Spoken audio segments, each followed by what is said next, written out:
The knee strike to Lieutenant Commander Sarah Brennan's skull is delivered with 187 pounds of force. Enough pressure to fracture the C2 vertebrae. Enough impact to render most combat-trained soldiers unconscious.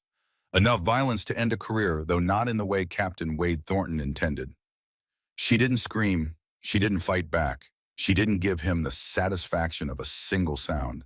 When he finally released her, grinding his kneecap one last time against the base of her skull, for emphasis, she rose in a single fluid motion. No hands for support, no stumbling, no weakness. She simply stood, the way a statue might rise, if gravity suddenly reversed itself and dusted off her uniform with two precise pats. Left shoulder, right shoulder. Her movements carried the mechanical efficiency of a well-oiled machine performing routine maintenance. Then she looked at him. Her eyes were the color of the Atlantic in winter, gray-blue and utterly depthless. They held no anger, no pain, no fear. They held nothing at all, and that emptiness was more unnerving than any threat could ever be. "Is the demonstration complete, Captain?" Her voice was flat, professional, the tone a surgeon might use when asking for a scalpel. 72 hours later, Wade Thornton would be begging for a medical discharge. His career wouldn't just end. It would be erased the way fire erases paper, leaving nothing but ash and the memory of something that once existed. This is how it happened. The Joint Urban Warfare Training Center at Fort Bragg, North Carolina, sprawled across 200 acres of carefully orchestrated chaos. Kill houses stood like brutal concrete monuments to the art of close-quarters violence. Shooting ranges stretched toward distant tree lines. Obstacle courses twisted through mud and wire. It was a place designed to transform soldiers into something harder, sharper, more lethal. On a Tuesday morning in late September, as the Carolina sun burned through the last traces of dawn mist, a woman arrived at the main gate driving a rental sedan that had seen better days. She wore civilian clothes, jeans, a plain gray t-shirt, running shoes that had logged serious miles. Her hair, a dark red that caught copper highlights in the morning sun, was pulled back in a simple ponytail. She showed her military ID to the gate guard, a young private who barely glanced at it before waving her through. He didn't notice the absence of any unit designation. He didn't notice the unusual security clearance level. He noticed only that she was a woman alone, driving toward a training facility where women were rare and often unwelcome. He certainly didn't notice that she moved with the contained stillness of a predator in unfamiliar territory, that her eyes swept the facility with the systematic precision of someone conducting a tactical assessment, that her hands resting loosely on the steering wheel bore the calluses of someone who had spent years gripping a rifle until it became an extension of her body. Lieutenant Commander Sarah Brennan parked in the designated visitor lot, killed the engine, and sat for exactly 30 seconds in absolute stillness. She was breathing in a specific pattern. 4 seconds in through the nose, 4 seconds held, 4 seconds out through the mouth, 4 seconds held. The combat breathing technique that had kept her alive through 11 deployments and situations that would have broken most operators before they'd even processed what was happening. In her right hand, she held a photograph. The edges were worn soft from handling. The image showed two women in desert camouflage rifles slung across their backs, arms around each other's shoulders. Both were grinning, despite the visible exhaustion in their faces. Behind them, the bombed-out skeleton of a building in Fallujah stood testament to the chaos they'd survived. The woman on the left was Sarah Younger, by 9 years, her face not yet marked by the scar that now traced a pale line from her left shoulder blade to her collarbone. The woman on the right was Lieutenant Rebecca Hayes. Blonde hair, bright smile, eyes that held both kindness and an edge sharp enough to cut. Rebecca Hayes had died in Ramadi in 2009, a bullet through the throat during a building clearance. She'd bled out in 43 seconds while Sarah held pressure on the wound and screamed for a medic who couldn't reach them through the firefight. The official after-action report cited enemy fire as the cause of death. The unofficial truth, the one that Sarah had spent years piecing together through old training records and whispered conversations with soldiers who'd served under the same instructors, was more complicated. Rebecca Hayes had hesitated. 0.4 seconds, an eternity in close-quarters combat. Her muscle memory had frozen at the critical moment because chronic back pain, the kind that comes from repeated training injuries, had sent a warning spike through her nervous system just as she'd begun her entry. In that point 0.4 seconds, the enemy combatant had acquired his target. The chronic back pain had a source. His name was Wade Thornton. He'd been Rebecca's instructor at Ranger School in 2007. He'd believed that breaking students physically was the path to making them stronger. He'd believed that women in combat roles needed to be pushed twice as hard to prove they deserved to be there. He'd believed a lot of things that had nothing to do with training and everything to do with his own insecurities wrapped in the flag of tradition. Rebecca had never filed a complaint. She'd endured, she'd graduated, she'd gone on to become one of the finest combat leaders Sarah had ever served with. And then she'd die because her body, remembering old pain, had betrayed her for 0.4 seconds. Sarah placed the photograph in the center console face down. She didn't need to look at it anymore. The image was carved into her memory with the permanence of scar tissue. She stepped out of the car. The September heat hit her like a physical force, but she didn't react to it. She'd learned long ago that comfort was a luxury operators couldn't afford.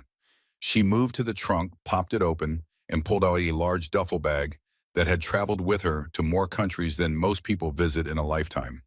Inside that bag was her operational gear, a plate carrier customized over years of hard use, magazines loaded and ready, her rifle a Heckler & Koch .416 that she'd personally zeroed on 3 different continents. Every piece of equipment bore the marks of someone who understood that in combat your gear is the thin line between going home and going home in a box. She shouldered the bag with practiced ease and walked toward the main administrative building. Her gait was balanced, weight-centered, each step deliberate. To the untrained eye, she looked like any other soldier reporting for training. To someone who knew what to look for, she moved with the fluid economy of motion that marked Tier 1 operators. No wasted energy, no unnecessary movement, every action calculated and purposeful. The administrative building was a standard military structure. Cinder block walls painted institutional beige, linoleum floors polished to a dull shine by generations of enlisted personnel on cleaning duty, bulletin boards covered in official notices, training schedules, and safety reminders that everyone ignored. Behind the main desk sat a staff sergeant whose name tape read Morrison. He was working through a stack of paperwork with the resigned expression of a man who'd accepted that bureaucracy was the true enemy of military efficiency. "Help you, ma'am?" He didn't look up. Lieutenant Commander Sarah Brennan reporting for the advanced CQB course. She placed her orders on the desk. Standard transfer paperwork, everything properly stamped and signed. Morrison glanced at the papers, then at her, then back at the papers. His eyebrows rose slightly. "Navy?" "Yes, Sergeant." "We don't get many Navy personnel for this course. It's mostly Army and Marines. Some Air Force combat controllers occasionally." He was studying her now, trying to reconcile her small frame with the intensity of the training program she was about to enter. 5'6", maybe 140 pounds. She looked like she could be someone's younger sister, not someone who'd volunteered for one of the most physically demanding courses the military offered. "I'm aware," Sarah said. "Nothing more." Morrison handed back her orders. "Barracks are Building 7. You'll be bunking solo since you're the only female participant this cycle.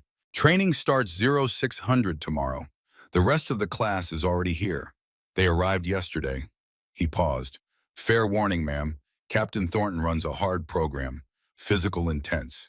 He doesn't pull punches." "Neither do I, Sergeant." Morrison's expression suggested he'd heard that before from soldiers who'd later dropped out. He gave her a building key and directions to the barracks. Sarah thanked him and left. She didn't notice the staff sergeant pick up his desk phone after she'd gone. Didn't hear him dial an internal extension. Didn't hear him say, "Captain Thornton, we've got our Navy participant. Just checked in, small woman quiet. Should be interesting." She didn't hear the laughter on the other end of the line.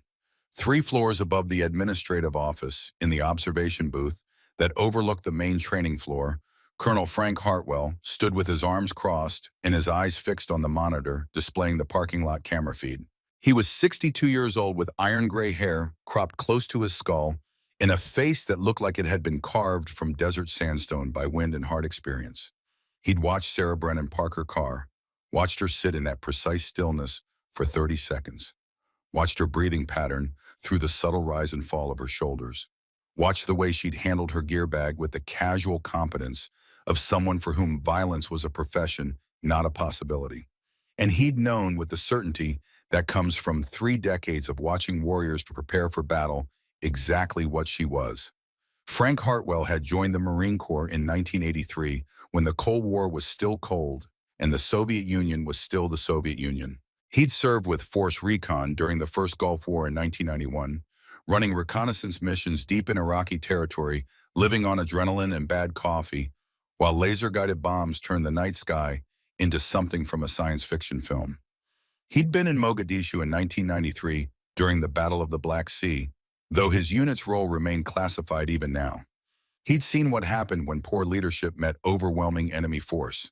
He'd watched men die because their commanders had prioritized political optics over tactical reality. He'd carried those lessons forward through every command position he'd held since. Now, as the commander of the Joint Urban Warfare Training Center, he was responsible for training the next generation of close-quarters combat specialists. It was his job to ensure they were prepared for the brutal reality of urban warfare. It was his job to identify instructors who understood the difference between tough training and toxic leadership. And it was his job when the Joint Special Operations Command sent him an encrypted message 3 weeks ago to create the conditions for an evaluation that would determine whether Captain Wade Thornton was a hard-ass who pushed soldiers to excellence or a sadist who broke them for sport. The message had been brief. DevGru operator arriving for assessment. Cover role as standard Navy participant. Do not reveal identity. Do not intervene except in case of life-threatening situation. Document all interactions.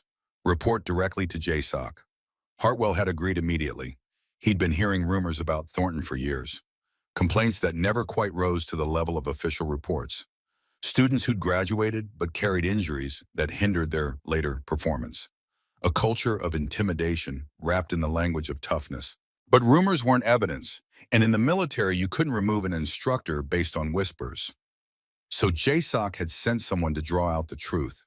Someone who could endure whatever Thornton dished out and survive long enough to document it. Someone whose presence would make Thornton reveal his true nature because he wouldn't be able to resist the target. They'd sent a sheepdog disguised as a sheep, and Hartwell was here to make sure the experiment ran its course. He pulled out a secure tablet and typed a brief message. Subject arrived. Protocol active. Will maintain observation. The reply came back in seconds, confirmed. She's one of our best. Whatever she endures, she does so voluntarily. Your job is to watch and record. Do not interfere unless absolutely necessary. Hartwell locked the tablet and returned his attention to the monitor. Sarah Brennan had emerged from the administrative building and was walking toward the barracks. Her stride was measured, unhurried. She didn't look around like a tourist taking in new surroundings. She navigated with the confidence of someone who'd spent years operating in unfamiliar territory. Colonel, a young lieutenant appeared at his elbow. The man's name was Peters, and he served as Hartwell's aide and administrative officer. The training roster is confirmed for tomorrow. 12 Rangers plus the Navy participant. Captain Thornton wants to begin with physical assessment and then move to live fire drills. Understood. Hartwell kept his eyes on the screen. Make sure all the observation cameras are operational. I want every training session recorded from multiple angles. Sir, that's standard practice anyway. I know it's standard, Lieutenant. I'm saying I want you to personally verify every camera is working. Check the backup systems too. I don't want any gaps in coverage. Peters looked puzzled but nodded. Yes, sir. Is there a particular reason for the extra scrutiny? Just being thorough. Hartwell's tone made it clear the conversation was over. Peters saluted and left. Hartwell remained at his post, watching the monitor until Sarah Brennan disappeared into the barracks building. Then he pulled up Captain Wade Thornton's personnel file on the tablet. The official record looked impressive. Multiple combat deployments. Ranger qualified. Excellent marks from previous training assignments. Letters of commendation. On paper, Thornton was exactly the kind of hard-charging infantry officer the Army needed.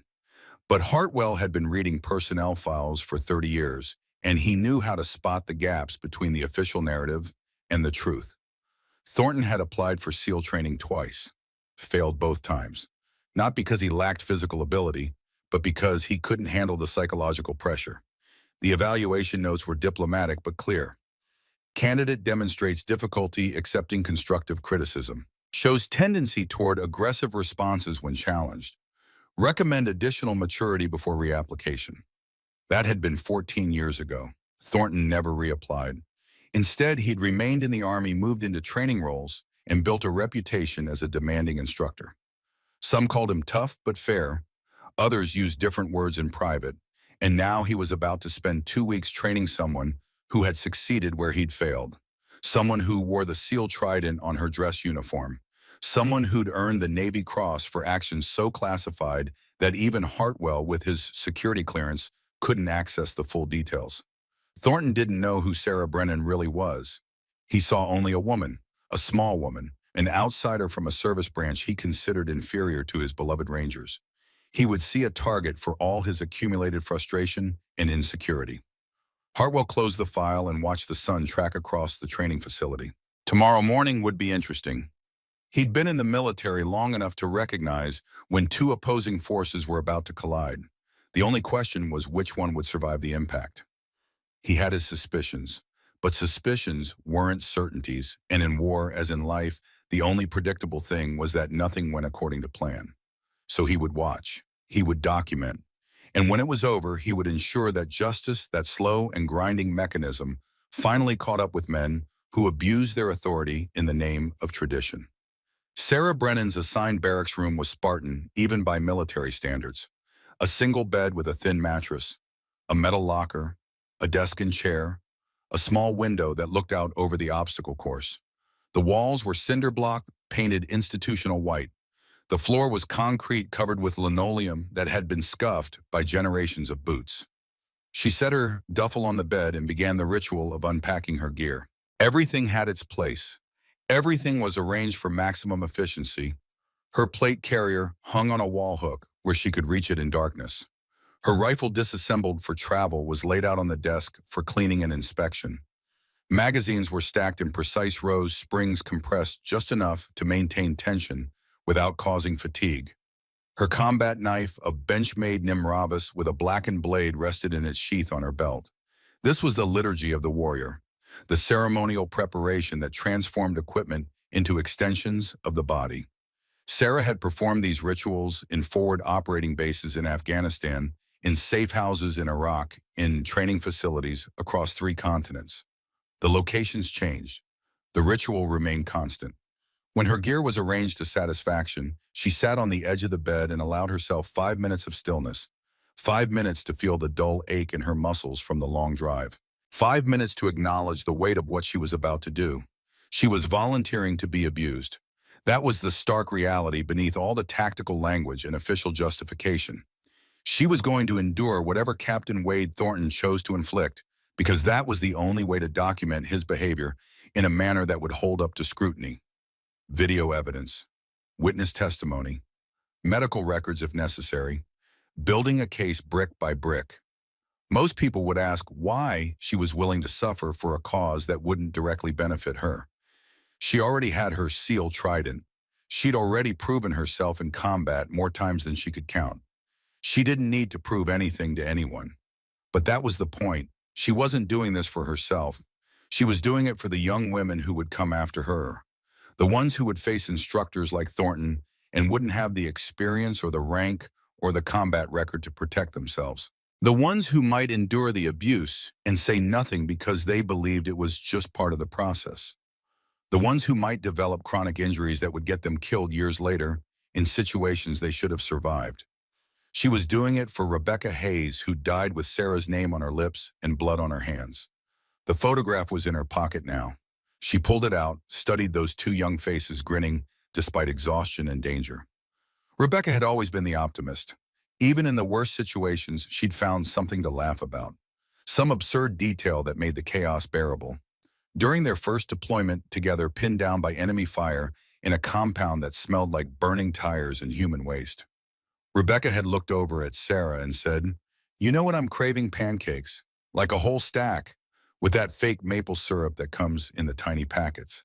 And somehow, impossibly, that had made Sarah laugh even as bullets chewed the wall above their heads. Rebecca would have understood why Sarah was here. She would have approved. She might have even volunteered herself if their positions were reversed. Sarah placed the photograph on the desk propped against the wall where she could see it. A reminder, a talisman, a promise. 3 more days, she thought.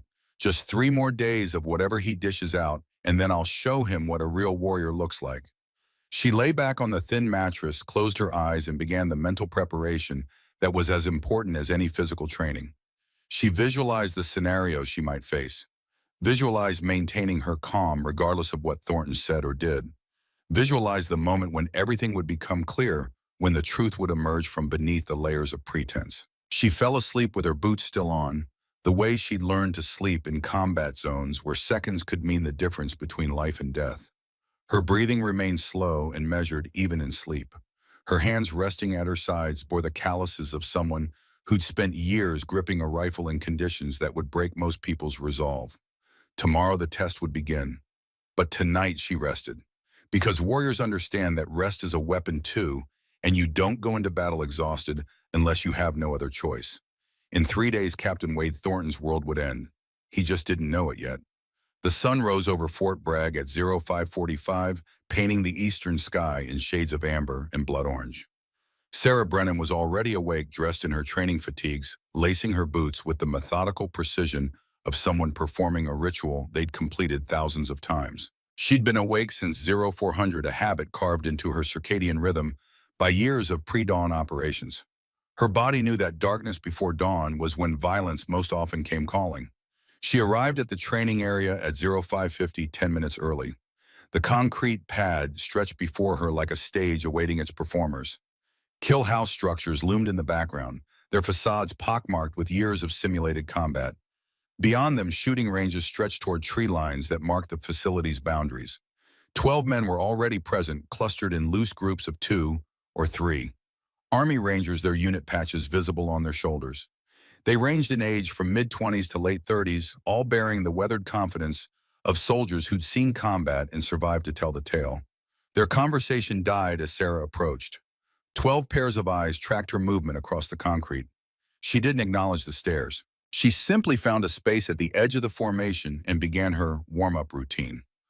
Arm circles, leg swings, dynamic stretches that kept her muscles loose and ready. She'd learned long ago that the body was a machine that required proper preparation, and cold muscles were how operators ended up injured before the real work even began. Well, well, the voice cut through the morning air with the false joviality of a bully who'd just spotted prey. Look what the Navy dragged in. Captain Wade Thornton strode onto the training pad like a man who owned not just the space, but everyone standing on it. He was 6'2", 210 pounds of muscle, and attitude with blonde hair cropped in a high and tight that made his head look like a battering ram. His face was broad and reddening already from the morning heat, and his eyes held the particular gleam of someone who enjoyed their authority a little too much. Behind him walked 2 assistant instructors, both sergeants who'd clearly learned that their job was to laugh at Thornton's jokes and nod at his proclamations. They took up positions flanking him, creating a triangle of authority that faced the assembled students. "Gentlemen," Thornton's voice boomed across the training area. "Welcome to Week 2 of the Advanced CQB course. For those of you who survived Week 1, congratulations. You've proven you can handle the basics. This week we separate the warriors from the tourists." His eyes found Sarah and stayed there. "And speaking of tourists, it appears the Navy has decided to join us. How generous of them to send their very best." A few of the Rangers chuckled. Nervous laughter, the kind that comes from men who aren't sure if they're supposed to find something funny, but know that their instructor expects it. Sarah maintained her stretching routine. Her face showed nothing. No irritation, no embarrassment, no acknowledgement that she'd even heard the comment. This was the first test, and it had nothing to do with physical ability. It was about whether she could be provoked into an emotional response. Thornton's smile faltered slightly at her lack of reaction. He'd been expecting something.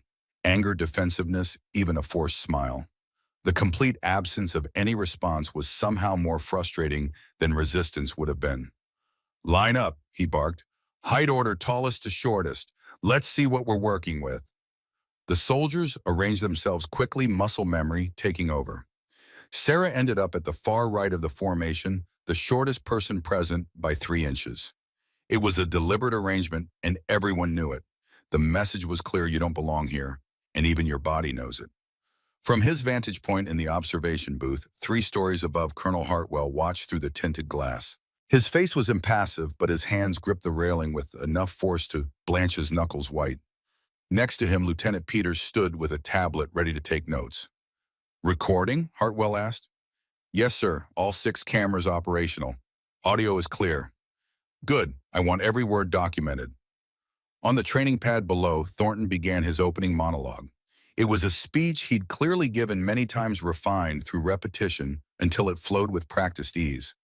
"Close quarters battle," he said, pacing in front of the formation like a preacher before his congregation, "is the most intimate form of warfare. You're not launching missiles from ships. You're not calling in airstrikes from a comfortable distance. You're face to face with the enemy, close enough to smell their last meal, close enough to see the fear in their eyes when they realize they're about to die. This is where wars are actually won. In rooms, in hallways, in the brutal, bloody spaces where hesitation gets you killed and aggression keeps you breathing." He stopped pacing and turned to face them directly. "This week, I'm going to push you harder than you've ever been pushed. I'm going to put you in situations that simulate real combat stress. Some of you will rise to the challenge. Some of you will wash out, and that's fine. Better to discover your limits here, where the bullets are fake, than downrange where they're very, very real." His eyes found Sarah again. "Of course, some of you might be wondering why we're wasting time on someone who will never see real combat. After all the Navy's idea of close quarters battle, they're probably deciding which fork to use at the officer's mess." More laughter from the Rangers, louder this time because Thornton had given them explicit permission. Sarah continued staring straight ahead. Her breathing remained controlled. 4 seconds in, 4 seconds hold, 4 seconds out. "But I'm generous," Thornton continued. "I believe in equal opportunity. If the Navy wants to send someone to learn how real warriors operate, who am I to deny them? So let's start with something simple. Physical assessment. I want to see what kind of shape you people are in." He pointed to a pull-up bar mounted between 2 posts at the edge of the training pad. "Max effort pull-ups, dead hang chin over bar, full extension at the bottom. We'll go in reverse order." He smiled at Sarah. "Ladies first." The other Rangers shifted uncomfortably. This wasn't standard protocol. Usually physical assessments happened alphabetically or by volunteer, but no one was going to challenge the instructor on day 1. Sarah walked to the pull-up bar without hesitation. She reached up, gripped the cold metal, and hung for a moment with her full weight suspended. Her frame looked small beneath the bar, almost childlike compared to the men who would follow her. Then she began. The first 10 came smooth and controlled, chin clearing the bar by 2 inches, arms extending fully at the bottom. No kipping, no momentum, just pure strength pulled from muscles that had been forged through years of training that made this course look like a vacation. At 15, some of the Rangers began to pay closer attention. At 20, they'd stop their side conversations entirely. At 25, even Thornton's smirk had faded into something more focused. Sarah didn't stop at 25. She continued with the same mechanical precision, her breathing still controlled, her form still perfect. 30, 35, 40. The only sign of strain was a slight tremor in her forearms and the sheen of sweat forming on her forehead. At 50, she dropped from the bar and stood at attention. Her chest was rising and falling more rapidly now, but she wasn't gasping. She wasn't bent over. She simply stood there waiting for the next instruction, as if completing 50 perfect pull-ups was as routine as brushing her teeth. The silence on the training pad was absolute. 50 pull-ups was exceptional by any standard. The Army Ranger physical fitness test required 19 for a perfect score. Sarah had just done nearly 3 times that number without apparent difficulty. Thornton's face had gone from red to a deeper shade of crimson. He'd meant to embarrass her, to establish dominance by making her fail at the first task. Instead, she just demonstrated a level of physical capability that exceeded most of the men present. "Not bad," he said finally, his voice tight, "for someone who spends most of their time on a boat. Let's see how you do with something that actually matters." The rest of the morning devolved into a carefully orchestrated campaign of escalating challenges. Thornton assigned Sarah to every difficult task he could contrive. carrying 90-pound ammo cans across the obstacle course while the other rangers carried 60. Running sprints with a gas mask on while everyone else ran without. Holding plank position for times that stretched well beyond standard training protocols. She completed every task without complaint, without comment, without any visible sign that she was being singled out for treatment that bordered on hazing. The other rangers noticed. They weren't stupid, but they also weren't going to risk Thornton's wrath by speaking up for someone they barely knew. Except one. Staff Sergeant Marcus Dalton was 34 years old, a veteran of 6 deployments, split between Iraq and Afghanistan. He had the weathered look of someone who'd spent too many years in the sun and dust, and his eyes held a particular wariness that comes from seeing things that can't be unseen. He was also one of the few rangers in the course who'd worked alongside SEAL teams during joint operations. He recognized quality when he saw it, and Sarah's performance was screaming quality in a language only the experienced could understand. During the midday water break, as Thornton was berating another student for some minor infraction, Dalton moved next to Sarah at the water station. "Ma'am," he said quietly, filling his canteen, "you don't have to prove anything to these people." Sarah didn't look at him. She was focused on hydrating, drinking in measured sips rather than gulps. "I'm not trying to prove anything, Sergeant. I'm just here to train." "With respect, ma'am, that's horse shit." Dalton kept his voice low enough that it wouldn't carry. "I've worked with SEALs before. I know the difference between regular Navy and special operations. And I know when an instructor is targeting someone for personal reasons rather than professional ones." Now Sarah did glance at him, just a brief flicker of eye contact, but enough to assess whether he was genuine or setting a trap. She saw only concern in his expression, concern and a kind of resigned anger that suggested he'd seen this pattern before and hadn't liked it then either. "I appreciate your observations, Sergeant," she said, "but I can handle Captain Thornton." "I'm sure you can, ma'am. I'm just saying, if things escalate, there are people here who'll back your testimony. You don't have to endure abuse in silence." Sarah capped her canteen and turned to face him fully. When she spoke, her voice was barely above a whisper, but it carried the weight of absolute conviction. "Not yet, Sergeant, but thank you." Before Dalton could respond, Thornton's voice cut across the training area.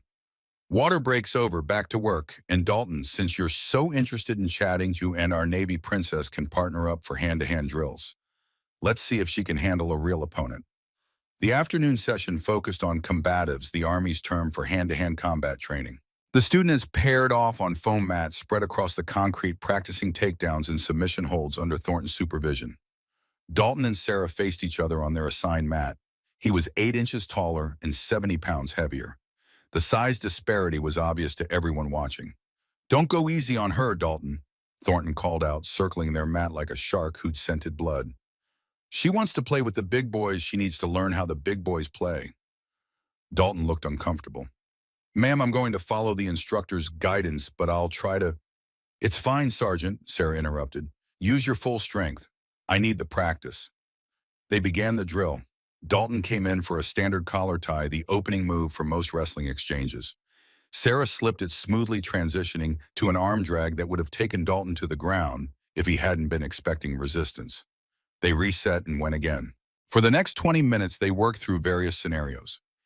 Each time, Sarah demonstrated a level of technical skill that clearly surprised Dalton. She wasn't overpowering him with strength. She was using leverage, timing, and technique to compensate for the size difference.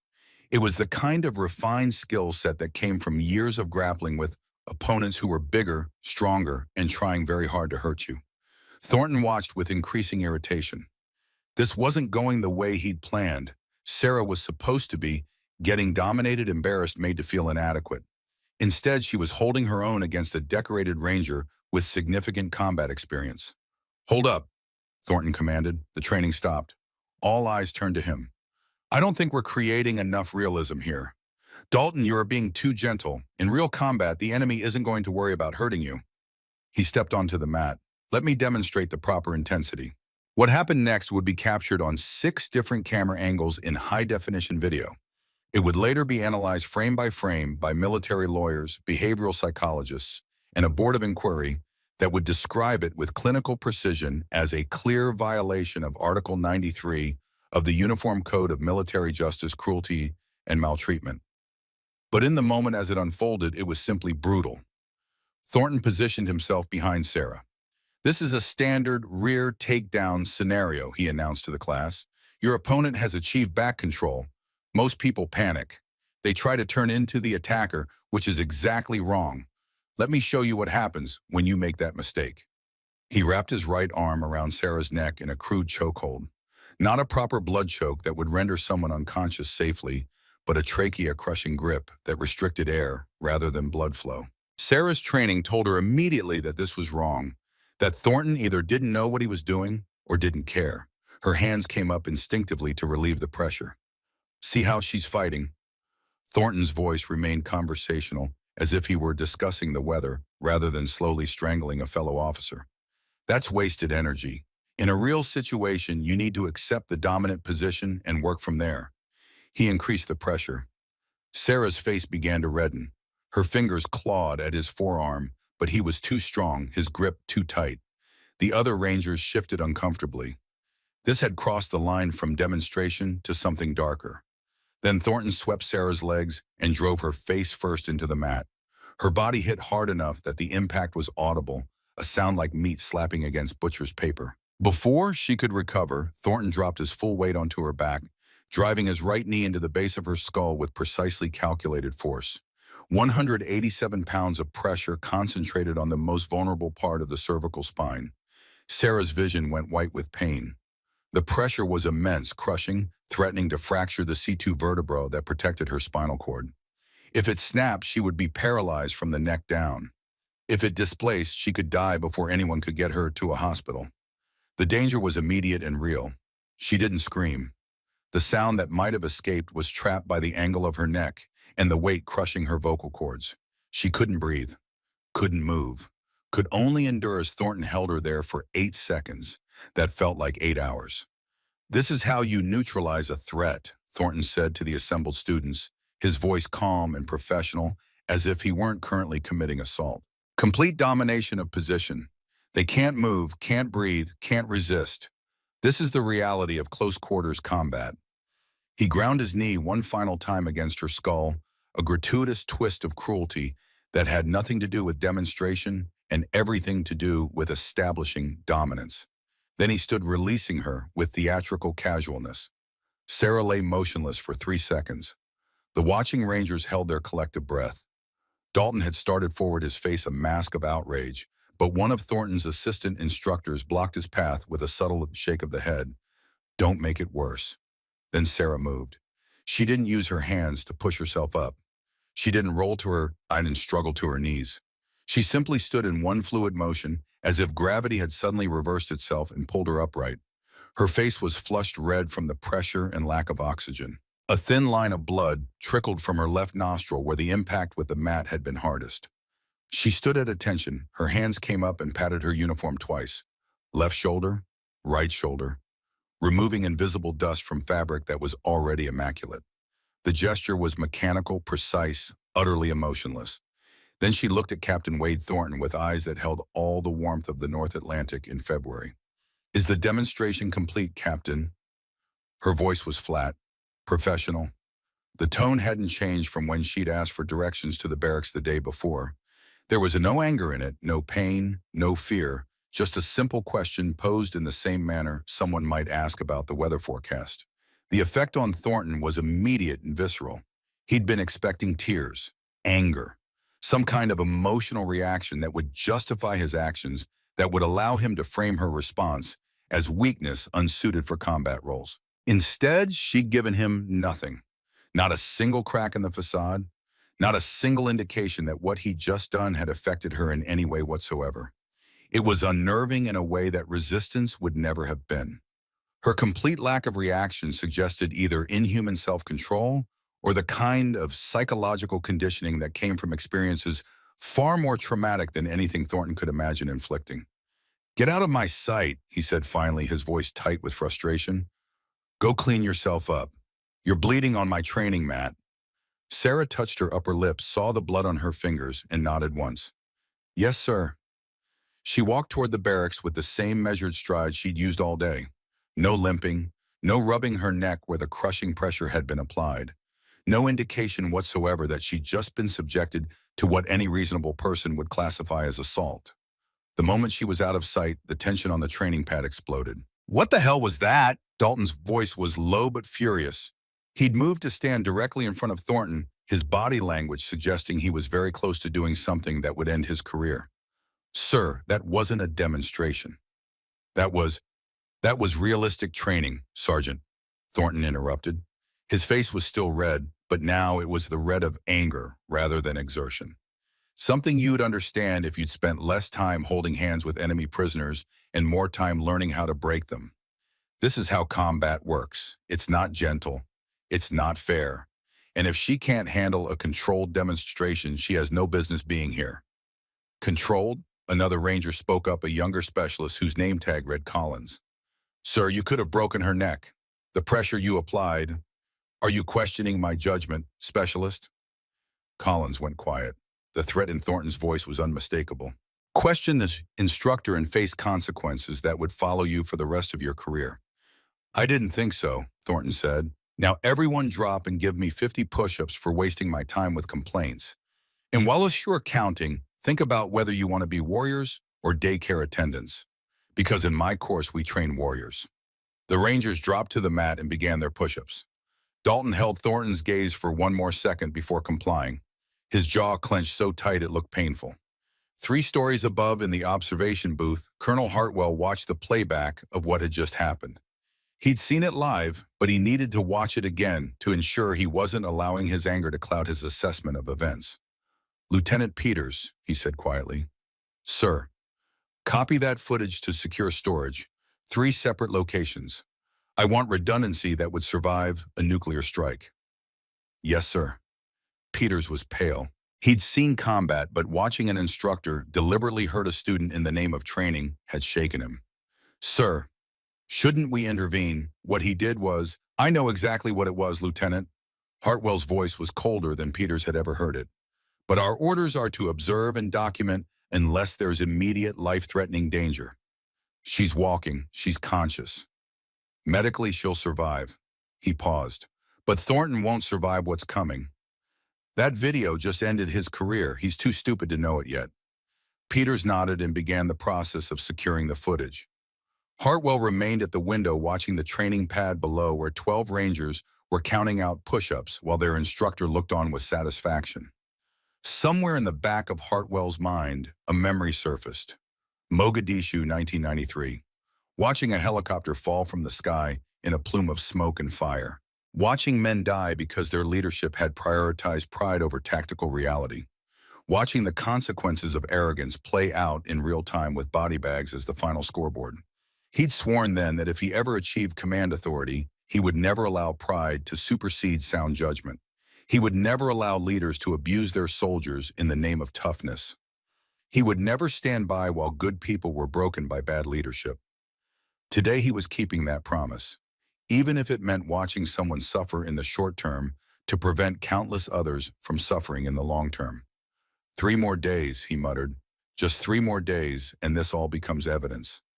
On the training pad, Thornton dismissed the class. The Rangers scattered toward the barracks, their conversations subdued. Only Dalton lingered, staring at the spot where Sarah had been driven into the mat with enough force to kill. He pulled out his phone and typed a careful message to an old contact, someone he'd served with during his last deployment. A Navy Master Chief who'd told him years ago that if he ever saw anything that needed attention from people who could actually fix problems rather than just write reports, he should reach out. The message read, "Need to talk, training situation. Urgent." The reply came back in less than a minute. Encrypted line, 20 minutes. Dalton nodded to himself and walked toward the barracks. He didn't know the full story of who Sarah Brennan really was, but he knew injustice when he saw it, and he'd seen enough in his career to understand that sometimes the official channels were too slow to prevent real damage. Sometimes you needed to reach outside the chain of command to people who could make things happen. In her barracks room, Sarah sat on the edge of her bed and carefully probed her neck with trained fingers. The C2 vertebra was intact. Bruised probably, and she'd have significant soft tissue damage that would make turning her head painful for days. But nothing was broken, nothing was displaced. She would heal. She pulled the photograph from her pocket. Rebecca Hayes smiled at her from 9 years in the past, frozen in a moment before pain and hesitation and death had claimed her. 2 more days, Sarah whispered. Just 2 more days, Becca. Then he'll understand what he's created. Then he'll know what it is us. She placed the photo on the desk and lay back on the thin mattress. Her body was a map of pain, each bruise and strain a marker of the violence Thornton had inflicted. But pain was temporary. Justice was permanent.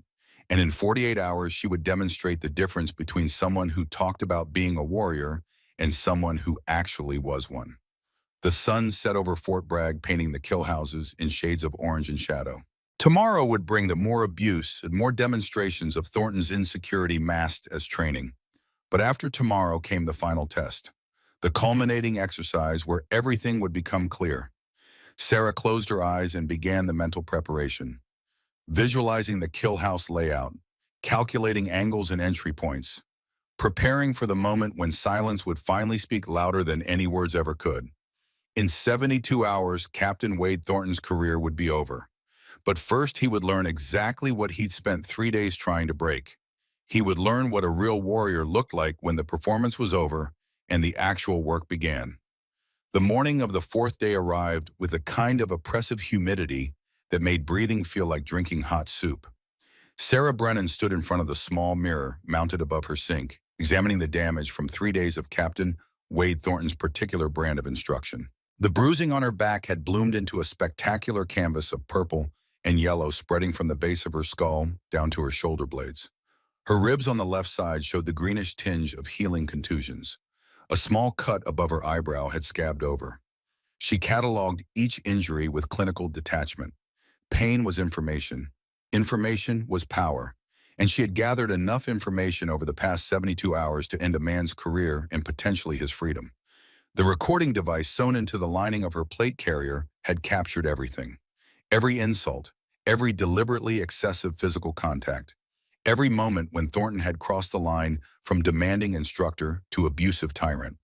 The footage was encrypted and uploading automatically to secure JSOC servers every night. Even if Thornton somehow discovered the device and destroyed it, the evidence was already beyond his reach. But evidence alone wasn't enough. Sarah had learned through years of watching toxic leaders escape consequences that documentation without context was just data. You needed a moment, a crystallizing event so undeniable that even the most dedicated apologists couldn't explain it away.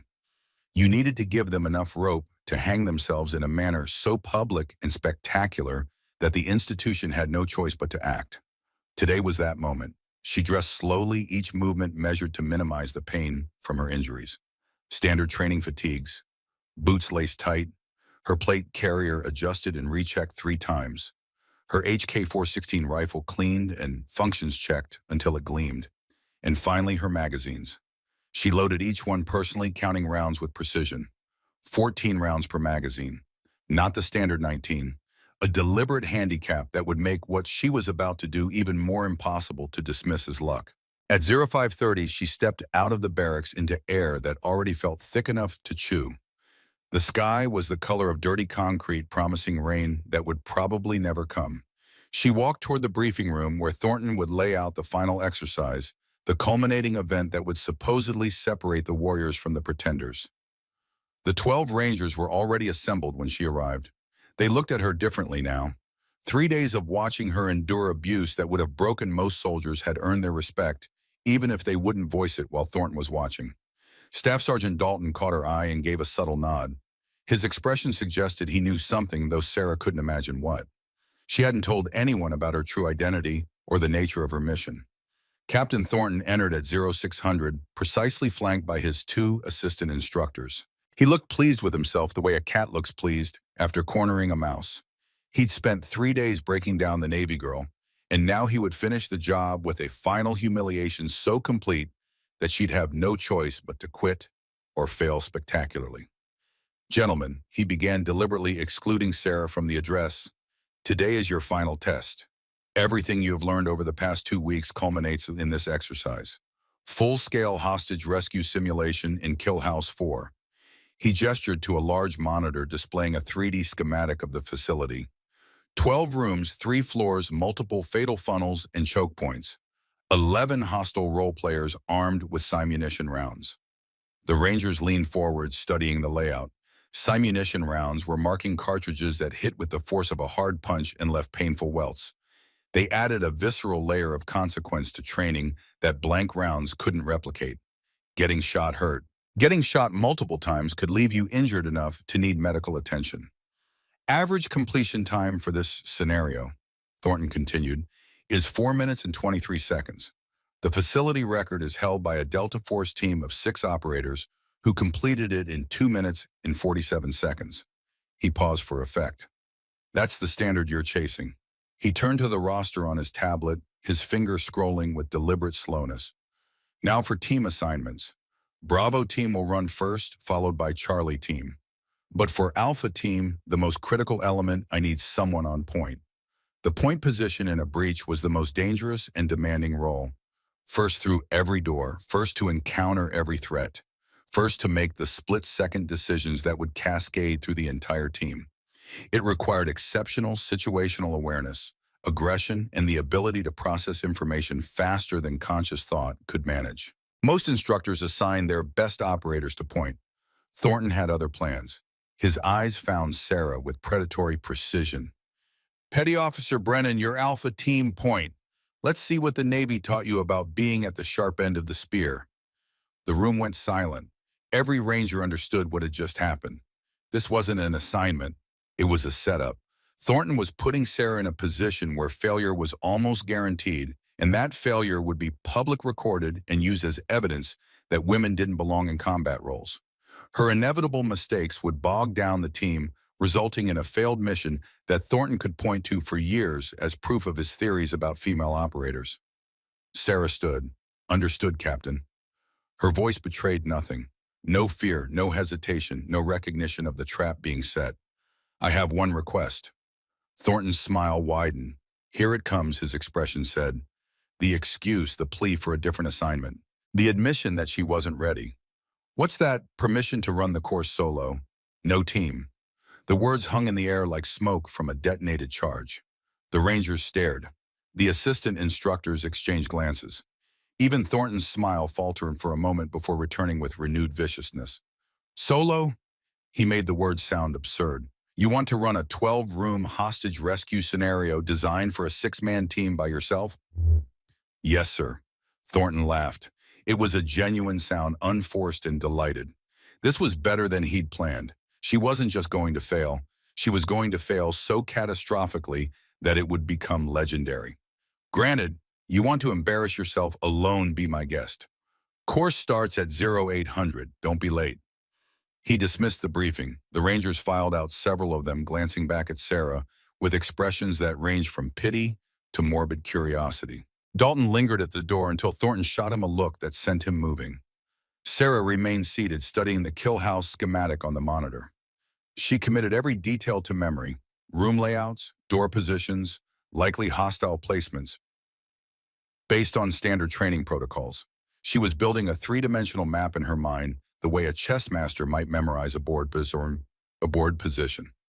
In the observation booth, Colonel Frank Hartwell was already present, having arrived at 0500 to ensure all systems were operational. The room was more crowded than usual. 3 generals had arrived overnight, traveling under security protocols that suggested their presence was both important and classified. They stood at the back of the booth, speaking in low tones while Hartwell coordinated with his technical staff. All cameras operational, Hartwell asked Lieutenant Peters. Yes, sir. 6 angles, high-definition, redundant recording. Audio is crystal clear. Good. Hartwell turned to the generals. Gentlemen, what you're about to witness is the culmination of a JSOC evaluation that's been running for 72 hours. The operator you'll see is Lieutenant Commander Sarah Brennan DevGru. Her official cover is that she's a standard Navy participant in the course. Captain Thornton is unaware of her true identity or capabilities. The senior general, a 3-star named Patterson, who'd spent his career in special operations, nodded.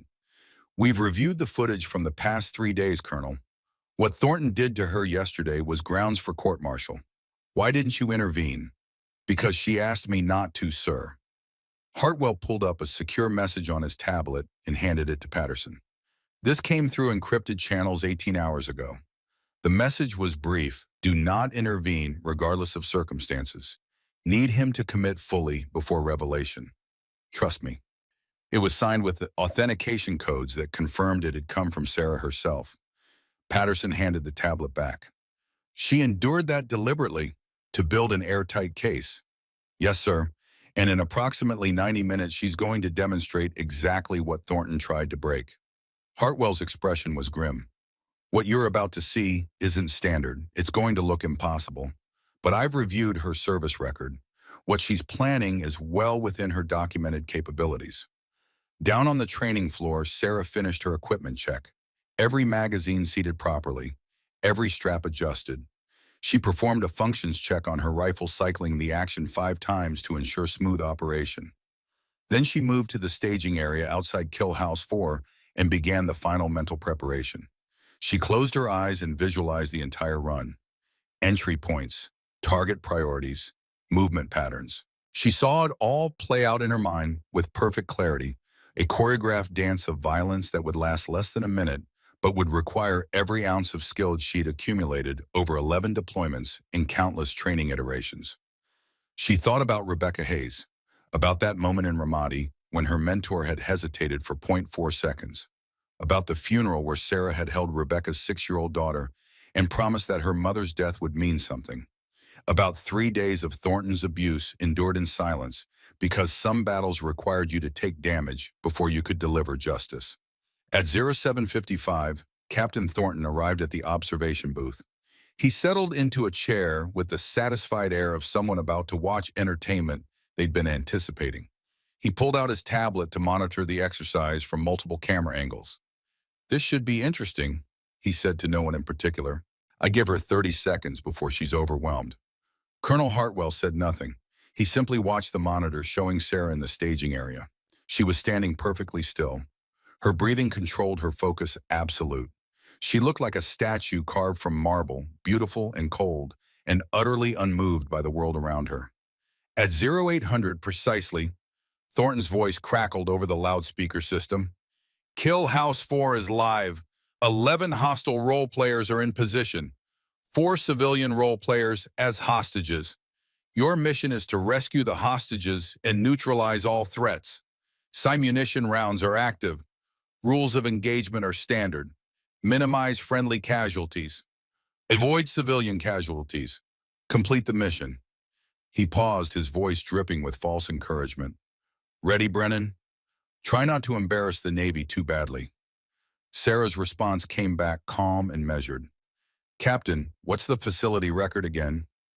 Thornton's smile widened. 2 minutes 47 seconds. Delta Force Team, 6 operators. "Why?" "Just curious, sir. Ready to begin." In the observation booth, General Patterson leaned forward. "Colonel, what's she planning?" "Watch, sir," Hartwell said quietly. "Just watch." The breacher placed the explosive charge on the kill house door. The countdown began. 5, 4, 3, 2, 1. The explosion was a deafening crack that shook the entire structure. The heavy steel door buckled inward, smoke pouring from its mangled frame in a thick gray cloud that obscured everything beyond the threshold. Standard protocol dictated waiting for the smoke to clear before entry. Visibility was crucial. Moving through smoke was how operators got killed by friendly fire or walked into ambushes they couldn't see coming. Sarah didn't wait.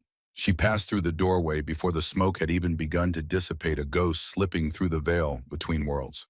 The first hostile positioned just inside the door in the fatal funnel, where he could mow down any entry team, had his rifle raised and ready. He was tracking the doorway, waiting for targets to present themselves in the smoke. He never fired a shot. 2 red paint splatters appeared on his chest in a grouping tight enough to cover with a playing card. A perfect double tap. The hostile's mouth opened in surprise, but before he could process what had happened, Sarah was already past him, flowing into the first room like water finding its path.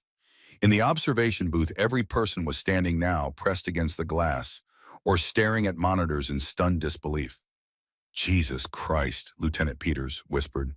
"She entered through the smoke. How did she see?" "She didn't see," Hartwell interrupted. "She memorized the layout from the briefing and used thermal differential to navigate. That's advanced DevGru technique. Most operators never master it." On the monitor, Sarah was moving through the kill house with a speed that seemed to defy physics. The second hostile peered around a corner in the hallway. Before he could acquire a target, two more red splatters appeared on his helmet. The paint splashed across his face shield, and he dropped to his knees in the universal signal that he was out of the fight. Sarah cleared the corner without breaking stride, her rifle up, her movements impossibly fluid. She wasn't running. She was flowing, each motion transitioning seamlessly into the next, like a dancer who'd rehearsed the choreography 10,000 times. Room 2 contained two hostiles using a desk for cover. Standard doctrine dictated engaging from the doorway using the frame for concealment while suppressing the enemy position. Sarah didn't follow standard doctrine. She rolled right immediately after crossing the threshold, coming at the hostiles from an oblique angle they hadn't anticipated. 4 shots. Pop, pop, pop, pop. Both hostiles went down before they'd finished turning to face the threat. The timer on the main display read 8 seconds. "This isn't possible," Thornton muttered. His tablet showed Sarah's movement path as a glowing blue line that cut through the kill house with geometric precision. There were no hesitations, no backtracking, no wasted motion. It was a straight line from entry to objective, as if she could see through walls. "It's very possible," General Patterson said. His voice carried the weight of someone who'd commanded special operations forces for 2 decades and recognized mastery when he saw it. "She's not clearing rooms. She's dissecting them. That's the difference between good and exceptional." Room 5 presented the first real challenge. The scenario designers had placed it specifically to test operator judgment under stress. 2 hostile role players, 3 civilian role players. One of the hostiles was using a petite female civilian as a human shield, a simulated pistol pressed to her head. Partial concealment behind a door frame. Low light conditions. 23 feet of distance. Standard protocol dictated negotiation or waiting for sniper support. Taking the shot was considered too risky. The margin for error was microscopic. A miss would kill the hostage. Even a near miss might cause the hostile to reflexively pull the trigger. Sarah entered the room, assessed the situation in the time it takes to blink, and made her decision. She shifted her rifle to her left hand, her non-dominant hand, because the angle was better from that side. 23 feet, 1 hostile, partial concealment holding a hostage. Heart rate elevated from combat stress. Adrenaline flooding her system. Every factor working against accuracy. She fired once. The paint splatter appeared on the hostile's forehead, a perfect circle of red that marked the instant shutdown of the brainstem. The T-box shot the most difficult precision technique in close quarters combat. The hostile's head snapped back. The civilian role player remained untouched, frozen in shock at what she just witnessed. In the observation booth, the silence was absolute. General Patterson's mouth had actually fallen open. Lieutenant Peters had stopped taking notes, his pen hovering above the tablet as his brain struggled to process what his eyes had just seen. "Did she just," one of the other generals began. "Left-handed precision shot under stress at 23 feet, Hartwell confirmed. "Targeting the medulla oblongata for instant neural shutdown. That's not luck, gentlemen. That's thousands of hours of training in scenarios most of us can't imagine." On Thornton's tablet, a system alert flashed. He stared at it, his face draining of color. "The rifle sensors are showing she only loaded 14 rounds per magazine. She handicapped herself." "Why would she do that?" Peters asked. "To prove a point," Hartwell said. "To ensure no one could claim she succeeded because of ideal conditions or equipment advantage. She's building a case so airtight that even the most dedicated skeptic can't poke holes in it." Sarah continued her assault through the remaining rooms. Each one presented challenges designed to slow down and frustrate even elite operators. Hostiles in elevated positions. Ambush points with overlapping fields of fire. Civilians scattered throughout to force target discrimination. Environmental factors like low light and acoustic confusion. She moved through them all like smoke through a screen door. 32 seconds, 35, 40. The hostile role players, many of whom were experienced soldiers themselves, later reported that they never saw her coming.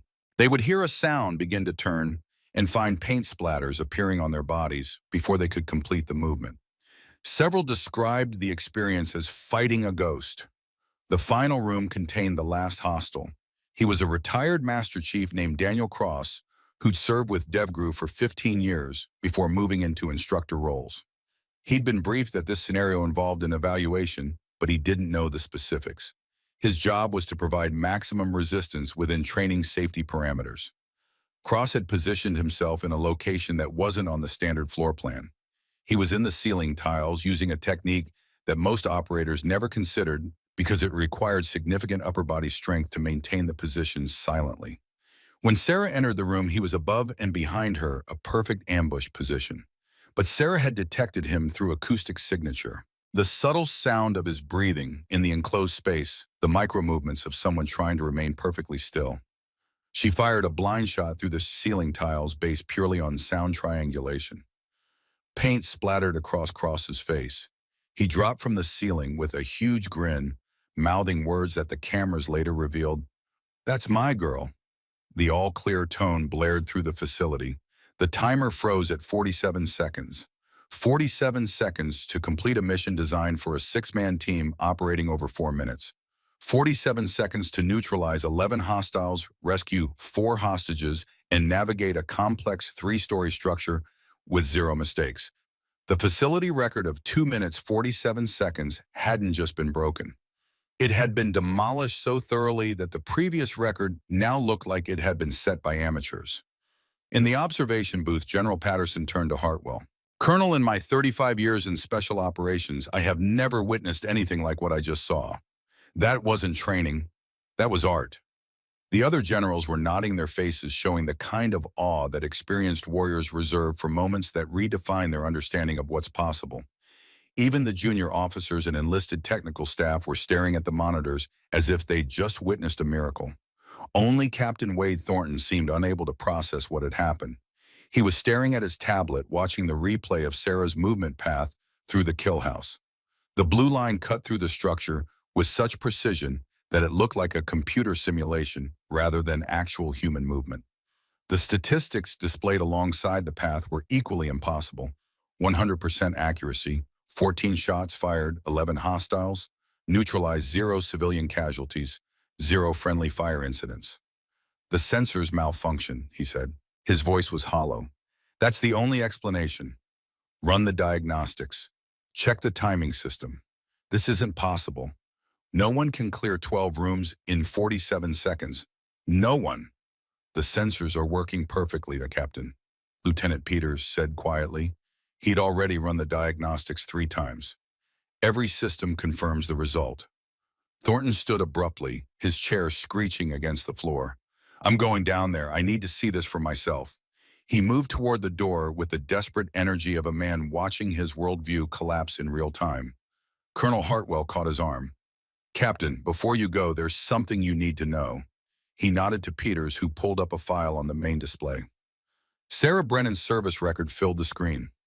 Not the sanitized version that had been provided for her cover role, but the actual classified file that detailed her true history. Thornton's eyes scanned the text, his face transitioning through a spectrum of emotions. Confusion, disbelief, growing horror. Unit assignment, Naval Special Warfare Development Group. 11 combat deployments. Afghanistan 7 times. Iraq 3 times. Horn of Africa once. Plus 5 additional deployments to locations classified above top secret. Primary military occupational specialty, Special Operations Officer. Lead breacher qualified. Master training specialist in close quarters combat. High altitude, low opening parachutist. Combat diver. The decorations section read like a greatest hits compilation of American military valor. Purple Heart, Bronze Star with V device, and 3 oak leaf clusters, meaning she'd earned it 4 separate times for 4 separate acts of combat heroism. Silver Star with 2 oak leaf clusters, and at the bottom, highlighted in red because of its significance, the Navy Cross. The citation was partially redacted, but what remained was damning. For extraordinary heroism during combat operations in Helmand Province, Afghanistan, Lieutenant Commander Brennan single-handedly held off an enemy force of more than 60 insurgents for 4 hours while directing the evacuation of 22 wounded SEALs. Despite sustaining 3 gunshot wounds, she maintained her position until all personnel were extracted. Her actions prevented the loss of American lives and demonstrated the highest traditions of military service. Thornton's hands were shaking. The tablet slipped from his fingers and clattered to the floor. She's, she's DevGru. She's Team 6. Yes, Hartwell said. His voice was cold enough to frost glass. The woman you spent 3 days trying to break is one of the most decorated and combat-proven special operators in the entire United States military. The woman you drove your knee into yesterday with enough force to potentially cause permanent spinal injury has a Navy Cross for holding off 60 insurgents while wounded. The woman you called sweetheart and Navy princess has forgotten more about close quarters combat than you'll ever know. The observation booth was silent except for the ambient hum of electronic equipment. Every person present was watching Thornton, waiting to see how he would respond to the revelation that he'd been spectacularly, catastrophically wrong about everything. I didn't know, Thornton whispered. How was I supposed to know? You weren't supposed to judge her based on her gender and size, General Patterson said. His voice cut through the room like a blade.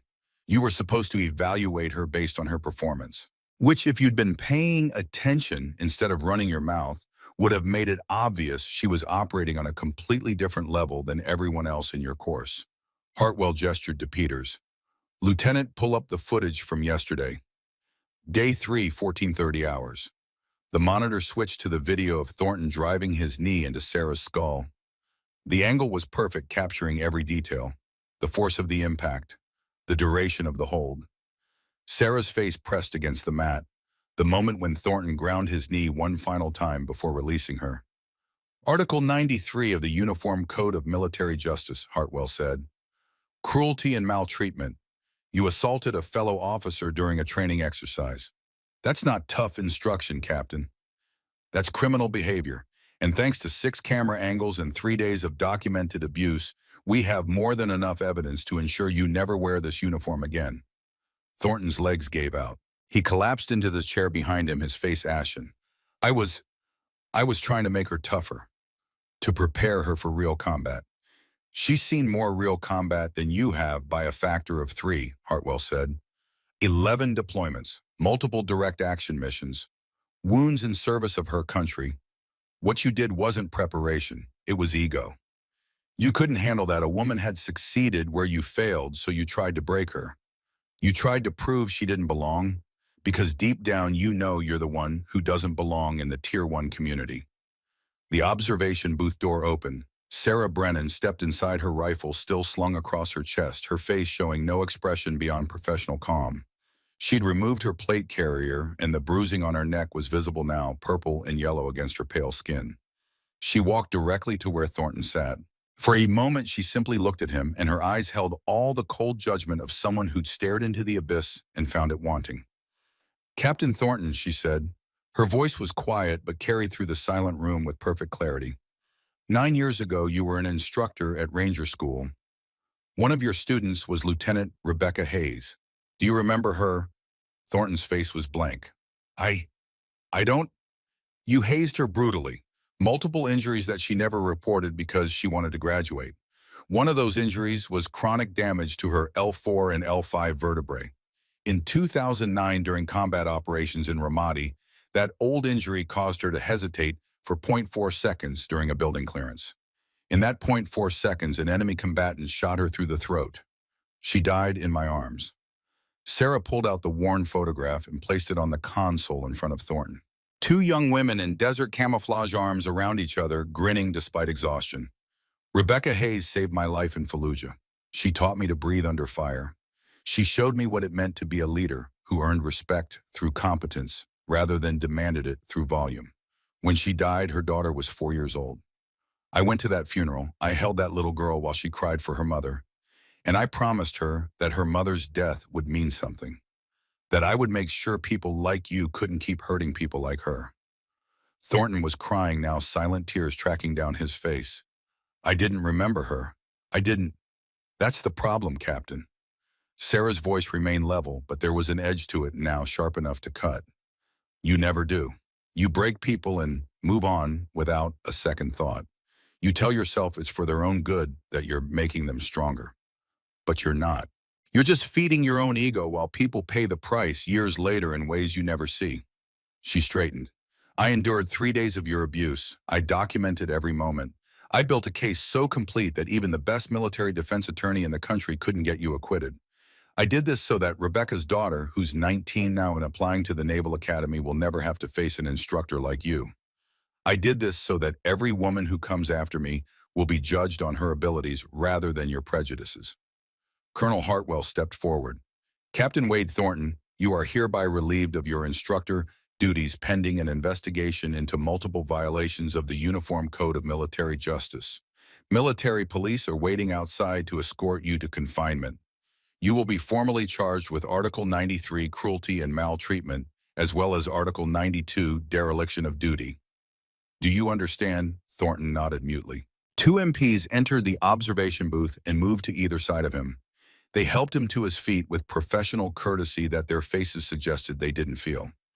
As they led him toward the door, he looked back at Sarah one final time. I'm sorry, he said. The words were pathetic, inadequate, but they were all he had. Your apology means nothing to Rebecca Hayes, Sarah replied, and it means nothing to her daughter. The only thing that matters now is that you can't hurt anyone else. The MPs escorted Thornton out. The door closed behind them with a sound like a coffin lid sealing. For a long moment, nobody in the observation booth spoke. The weight of what had just transpired hung in the air like smoke after a firefight. General Patterson was the first to break the silence. He walked to where Sarah stood and came to attention. Then, in a gesture that sent shock waves through every person present, he saluted. A three-star general saluting a lieutenant commander, because rank meant nothing in the face of the kind of courage and sacrifice he'd just witnessed. Commander Brennan, he said, on behalf of the United States military, I apologize for what you endured. What we witnessed today wasn't just the finest display of close-quarters combat proficiency I've seen in my career. It was a demonstration of moral courage that few possess. You sacrificed yourself to protect others. That's the definition of heroism. Sarah returned the salute. Thank you, sir, but I didn't do it for recognition. I did it because it needed to be done. The general lowered his hand and smiled, which is exactly why you're the kind of warrior this country needs. He turned to address the room. What happened here today becomes the foundation for new policy. Training protocols will be revised. Instructor oversight will be enhanced. And anyone who believes they can abuse their authority in the name of toughness will learn very quickly that the military no longer tolerates that behavior. He looked back at Sarah. The 47-second record you just set will stand as testament to what's possible when talent meets dedication. But more importantly, your willingness to endure abuse to protect others will become a teaching case for every leadership course in the military. Your story will save lives, Commander. Maybe not in combat, but in training facilities where the next generation is learning what it means to serve. Sarah nodded once. That's all I wanted, sir, for it to mean something. The observation booth gradually emptied as officers returned to their duties, each one stopping to shake Sarah's hand or offer words of respect. Soon only Colonel Hartwell remained with her, standing at the window that overlooked the kill house where she'd just rewritten the record books. You could have revealed your identity on day one, Hartwell said quietly. You could have ended this before it started. Then he would have hidden who he really is, Sarah replied. He would have been careful, political, and continued abusing soldiers in ways that couldn't be documented. This way, he showed his true nature. The evidence is undeniable, and every instructor who watched that footage will think twice before they let their ego override their judgment. Hartwell turned to face her. Rebecca Hayes, her daughter. You're still carrying that. I'll always carry it, sir. That's what we do. We carry the ones we couldn't save forward, and we try to make sure their loss prevents future losses. She paused. Her daughter's name is Emily. She's 19. Smart, determined, wants to follow in her mother's footsteps. I write to her every year. Send her birthday cards. Try to fill some of the emptiness Rebecca left behind. You're a good person, Commander, Hartwell said. The military needs more like you.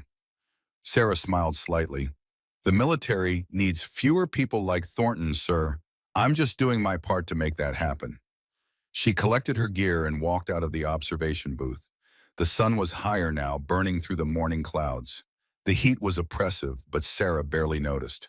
She felt lighter than she had in 3 days, as if removing Thornton from his position had lifted a physical weight from her shoulders. Staff Sergeant Dalton was waiting outside the kill house. When he saw Sarah, he came to attention and saluted. "Ma'am, I just wanted to say, what you did in there was beyond anything I've ever seen, and what you endured to make this happen." He trailed off, struggling for words.